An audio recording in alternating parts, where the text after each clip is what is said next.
Hi guys, Mary Mitchell here. Today I'm going to be painting some bubbles.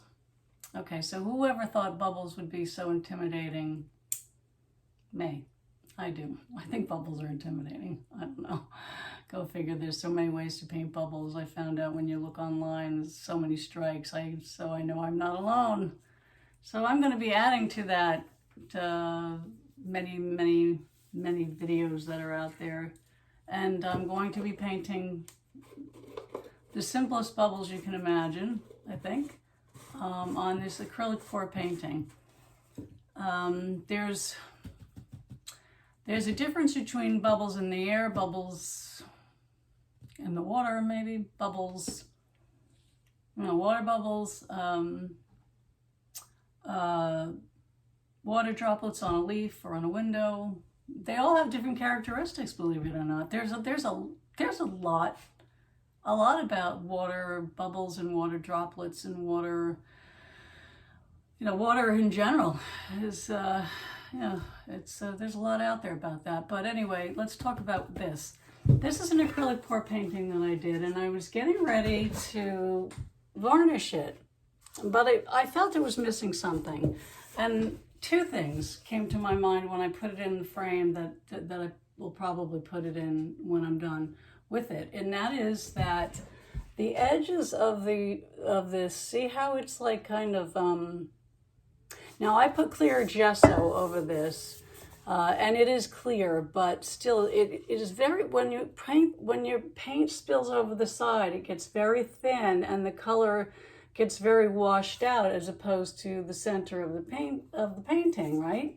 So I didn't like that. I didn't want to frame this, and because it was just, once I saw it, I couldn't unsee it, and I just didn't like it. So I said, I need to get creative and think of what I want to do. Now the problem was that I had already gone and varnished this, so I said, that's no problem. I only put one coat on it.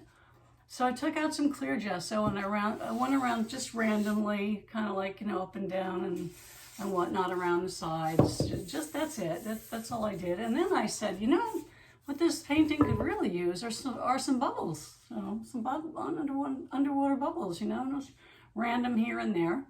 Now, it's interesting because you think bubbles are easy, but let me tell you, there's a lot of information about just painting a bubble out there. Is the bubble under something? Is the bubble under a rock? Is there something reflected off the bubble?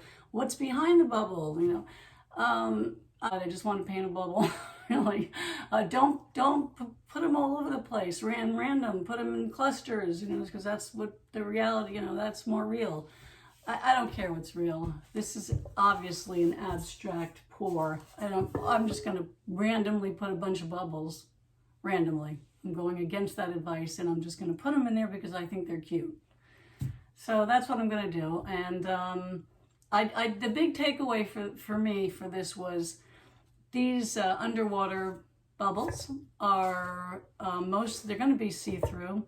Because think about it, it's underwater, and if anything, anything is going to be probably magnified, right?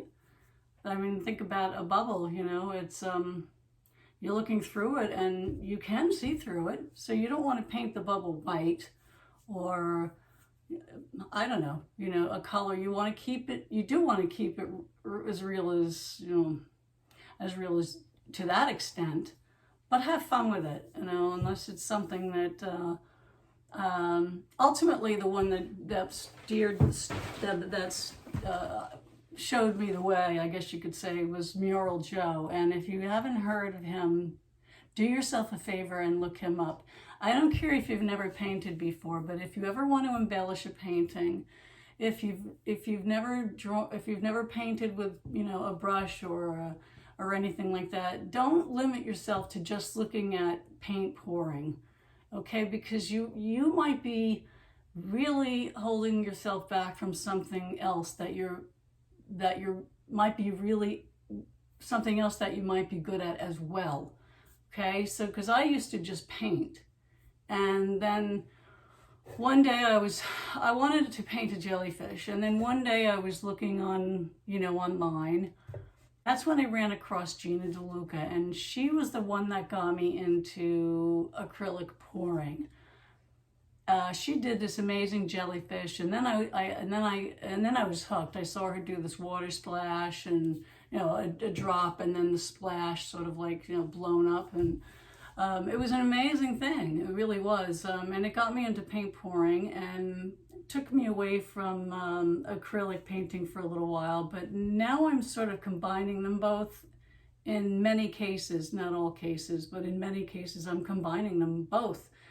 So that's and also something else I came across got me into metal leaf and gold leaf art, silver leaf art, things like that, and combining all those three, painting, pouring, and leafing. You can do so much with so many different mediums. Don't limit yourself. Don't, I mean, do it if you want, but from my experience, I'm so glad that I've kept myself open to these experiences. I'm going to be painting bubbles on here. It's completely abstract. That's the only thing I'm going to be painting. I'm not going to try to make this real. I'm not going to be painting eyes on something or legs on something. I'm not going to embellish this any further, but I want bubbles on here. And whether I cluster them or I don't, it's no big deal. It's going to make it fun. It's going to give it something a little extra that is going to make me happy, and hopefully somebody else. And it's as simple as that. Okay, just don't overcomplicate art. You don't really have to do that. But I think the main takeaway here is also don't limit yourself either, and also know. Say you want to do a bubble or a droplet. Go ahead and look at all the various websites that are out there, all the artists that will explain to you, if it's the dynamics, because there are dynamics of water droplets and bubbles and things like that. It is complicated. Complicated insofar as it's not as simple as just, drawing a round circle and painting it, white and black with the shadow and stuff. There's other things going on. If that's what you want. If you want to go ahead, and I thought about this, just, putting a bunch of circles with glue and then putting some silver leafing, but I didn't like that idea. I'm going to paint some bubbles on here. I'm going to show you what I learned, and you can take it from there. You can take what you want, leave the rest. As long as you leave happy, I feel good. Okay, so have a great day. And I'll be getting back to that guy soon. Take care. Bye-bye. Okay, so what I'm holding up here is clear gesso, and if you don't have any of this, it's a good idea to get some. Those are sponge tips that I got from Michael's, made by Martha Stewart, her brand, and I'm randomly going all over the canvas as I feel like doing. And when this gesso dries, it's going to be matte. You're going to see the color underneath it, but it's going to be matte. It's going to be flat. It's not going to be shiny like the rest of the painting. And also what I decided to do was put the gesso and paint the sides, because remember I told you that I didn't like the way the color was faded from the runoff. So I went around all the sides, and I also went onto part of the canvas too. So there's a shot. If you'll take a look at that, you can see the circles. Okay, that was fast. I'm sorry. This is a very fast video. So I'm painting in the bubbles, and with the Modern Masters iridescent, I think it's ivory. I do hold up so you can see what it is. And I decided that the titanium white was too much. So when I combined it with the less opaque, it's very sheer actually. It came out much, much better. And I just went over it and over it, some of them, until I was happy. I wanted to make sure that there wasn't, that the color was coming through in a way that made sense. So, and not to cover it up. As you can see there, some of them, like to the right, really came out, in my opinion, came out very good. So there I am painting the sides as I was describing to you. I didn't didn't, again, not sorry to be redundant, didn't like it. So I painted around it, and I was waiting for something to dry because I added a few more larger bubbles. So I had them ranging from very small to, a good size all over the canvas against the advice of putting them in clusters.